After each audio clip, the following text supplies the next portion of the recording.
करनी सेना वालों से पूछना चाहता हूं कि इनकी ही पार्टी का एक कुलदीप सेंगर, उसने 17 साल की राजपूत की बेटी के साथ बलात्कार किया, तब करनी सेना वाले कहां मर गए थे?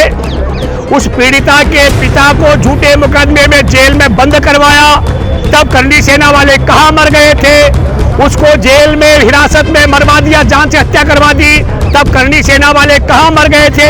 ये मैं 67,000 पास्को के मामले हैं दर्ज, जो 67,000, उन सब मामलों में शिकायत दर्ज होते ही आरोपी गिरफ्तार हुए। जो दूर रहेंगे तो टाइम से लगा होगा पकड़ने में, लेकिन जो पकड़ में आए जेल में डाले गए।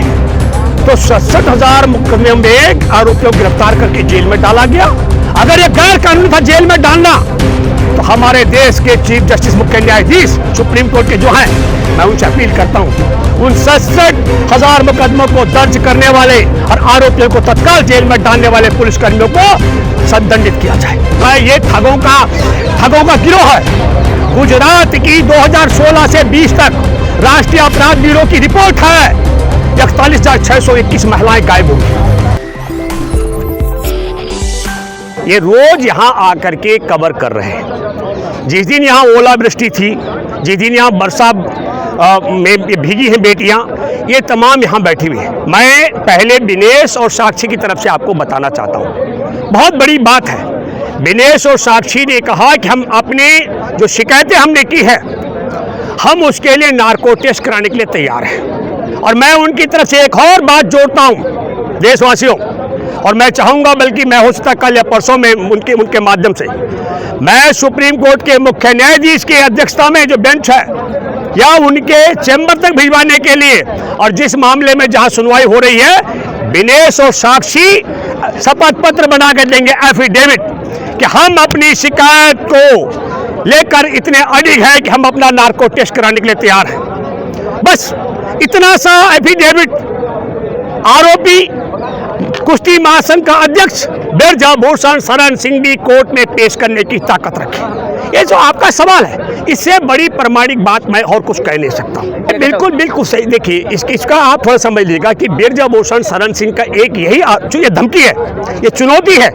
अभी देखिए, करनी सेना वाले उसके पक्ष में फील्डिंग कर रहे हैं। मैं करनी सेना वालों से पूछना चाहता हूं कि इनकी ही पार्टी का एक कुलदीप सेंगर, उसने 17 साल की राजपूत की बेटी के साथ बलात्कार किया, तब करनी सेना वाले कहां मर गए थे?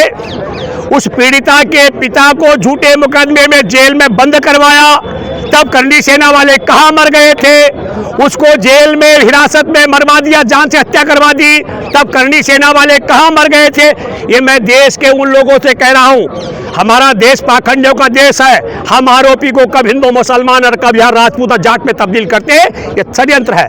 मैं गया था और मैंने देखा उन्नाव के क्षेत्र में 3 किस्म के राजपूत मिले वहां मुझे।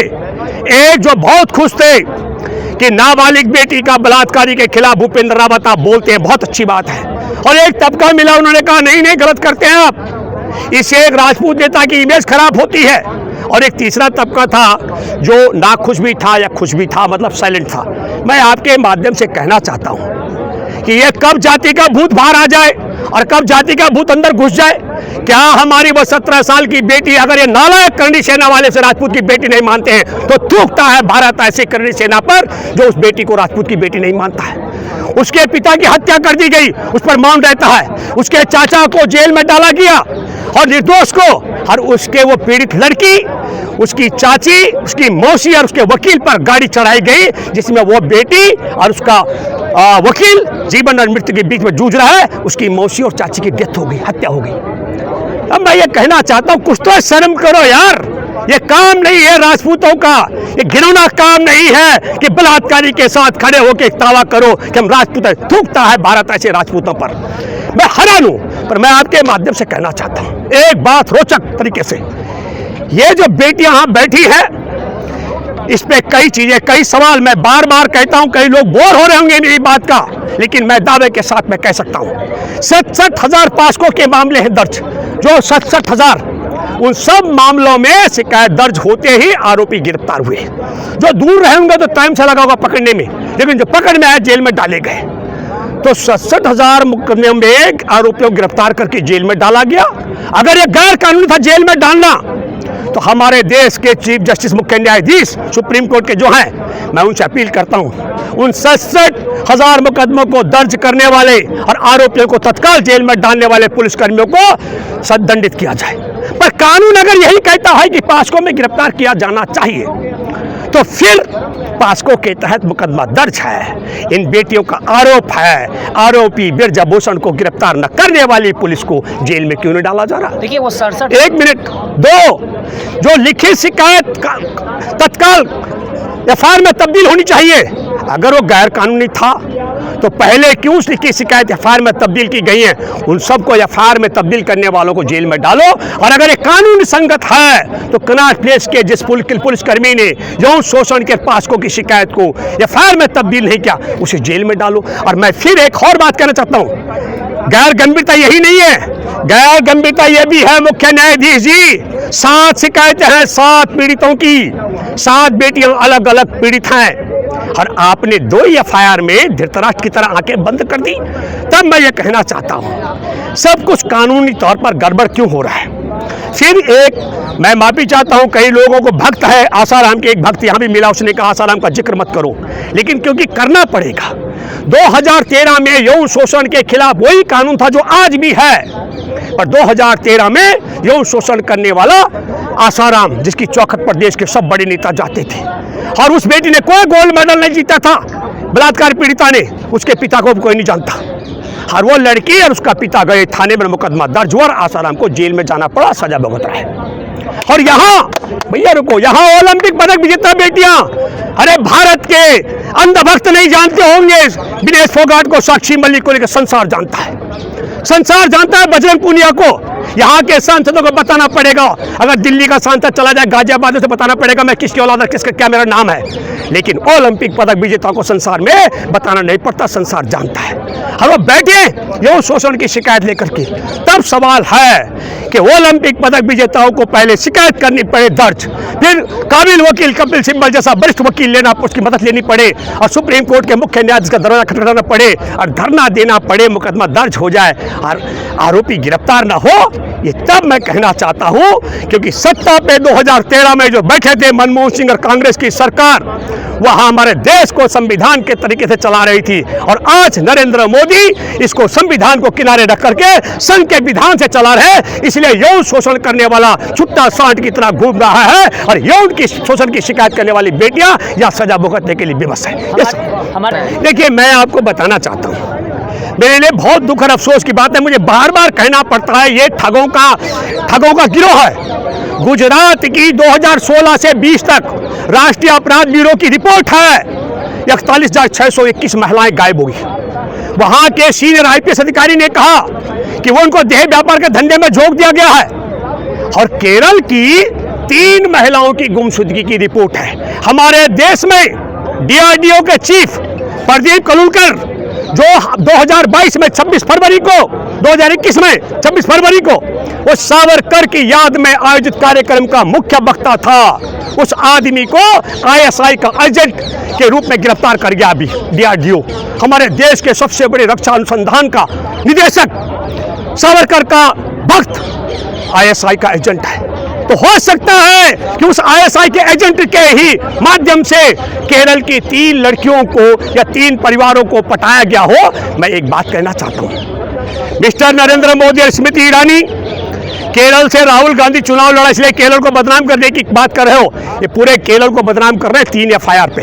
और मैं आपके माध्यम से कहना चाहता हूं, केरल में मैंने यात्रा की है भारत की, केरल के लोग पूछेंगे, अब किनको पता लग गया दक्षिण के द्वार बंद हो गए, वहां कुछ मिलने वाला नहीं है, बदनाम कर दो। भारत बहुत बड़ा देश है, आप में से कई दर्शक वहां नहीं गए, मैंने भारत यात्रा की, आखिरी यात्रा भी संविधान सम्मान यात्रा की हमने 2018 में। हम जानते थे देश का संविधान खतरे में, इसलिए यात्रा की 65 दिन की देश भर की। मैं आपको बताना चाहता हूं, मैं नरेंद्र मोदी स्मृति ईरानी को चैलेंज करता हूं, मैं 41,621 महिलाओं की गुमशुदगी की एफआईआर की कॉपी गुजरात के पुलिस थानों से इकट्ठी करके दे सकता हूं। और तुम अपने बाप के हो, तो तुम 32,000 की जगह 3200 और 3200 की जगह 320 गुमशुदगी की एफआईआर केरल की दिखा दो, मैं तुम्हें मान जाऊंगा। ये सब आपको बताता हूं, ये झूठ बोलने की मशीन है। कैसे झूठ? इनका ये बोलते हैं कि सावरकर बुलबुल पर भारत यात्रा करता था। मैंने चैलेंज किया है, मैं स्मृति ईरानी आपसे चैलेंज करता हूं, मैं 10,000 रुपए इनाम दूंगा इंडिया गेट पर। तुम पुरानी संसद, जो मौजूदा संसद भवन से और नए बन रहे संसद भवन में किसी को बिठा दो, संघी को बुलबुल के ऊपर, मैं 10,000 रुपए इनाम दूंगा। मैं तुम्हें 10,000 रुपए इनाम दूंगा। तुम 320 गुमशुदगी की एफआईआर दिखा दो केरल की हिंदू महिलाओं की जो गुम हो गई हो, और मैं गुजरात की 41,621 महिलाओं की गुमशुदगी की रिपोर्ट तो 2020 तक दिखाऊंगा। 21 में, 22 में और 23 में कितनी गुम होंगी ये संख्या हो सकता है ये 61,000 भी क्रॉस कर गई हो। तो फिल्म बननी चाहिए स्मृति ईरानी गुजरात के ठगों पर, जो ठग आए थे 15-15 लाख रुपए देंगे, अच्छे दिन आएंगे, विदेश से काला धन लाएंगे, सबके अच्छे दिन लाने का जो वादा करके आए थे ठग। 28 देश के लुटेरे भागे हैं, उनमें 27 गुजराती और 1 गैर गुजराती, और वो भी गुजरातियों में भी एक भी मुसलमान नहीं, एक भी सिख नहीं, एक भी ईसाई नहीं, सारे हिंदुत्व वाले हिंदू। हमारा तरह हिंदू भी नहीं, हिंदुत्व वाले हिंदू भागे हैं। पैसे भी लूट के तुम भागो, कबूतर पर, बुलबुल पर भी यात्रा कराने की बात तुम करो। गुजरात की महिलाओं को किसने, 41,621 महिलाओं को जय व्यापार के धंधे में स्मृति ईरानी, नरेंद्र मोदी या भूपेंद्र मुख्यमंत्री, तुम बताओ किसने झोंका भैया? क्योंकि वहां मानव अधिकार आयोग का सदस्य और सीनियर आईपीएस बोल रहा है सिन्हा कि उनको देह व्यापार में धकेल दिया। तो मैं यह कहना चाहता हूं आपके माध्यम से, एक महत्वपूर्ण बात, ये संजोग है कि प्रयोग है। आज एक नाबालिग बेटी ने यौन शोषण के खिलाफ जज के यहाँ बयान दर्ज कराए, और आज ही एफआईआर दर्ज होने के 15 दिन बाद वो जाता है ब्रजभूषण शरण सिंह। अरे ऐसे जा रहा है पुलिस के पास जैसे मेहमान बनकर के जा रहा है, आरोपी था, जेल में डालना था। कल तक तो मैं कह रहा था कि ये समय देने का षड्यंत्र है। मैं फिर आपके माध्यम से कहना चाह रहा हूँ, एक एक बेटी की शिकायत जो दर्ज है, उन शिकायतों के सबूत नष्ट करने का काम पुलिस ब्रजभूषण के साथ मिलकर कर रही है। कारण बड़ा साफ है, क्योंकि ब्रजभूषण शरण सिंह की मुट्ठी में, ब्रजभूषण ने कहा था मैं मुंह खोलूंगा सुनामी आ जाएगा। ब्रजभूषण शरण सिंह इनके साथ में राम मंदिर के मामले में जुड़ा रहा।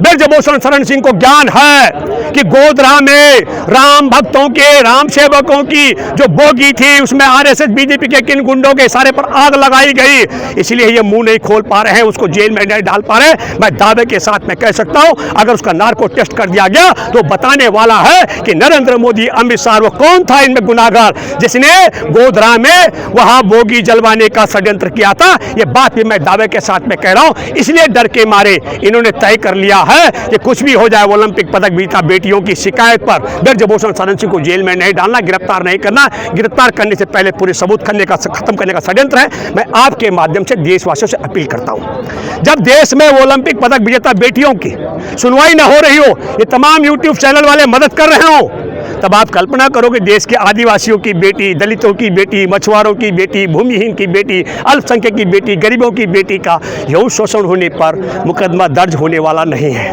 उठ खड़े हो, जहां भाजपाई मिलते हैं घेरो और बोलो कि क्या कारण है कि तुम्हारे मोदी की पूरी सरकार और भाजपा यौन शोषण करने वाले ब्रजभूषण शरण सिंह के साथ खड़ी है, और हमारे देश में यौन शोषण की शिकायत करने वाली गोल्ड मेडल विजेता बेटियों के खिलाफ अड़ी है। और एक मुख्य बात, मुख्य न्यायाधीश से मैं करना चाहता हूं अपील, मेरी अपील है, ये धृतराष्ट्र की भूमिका छोड़ो।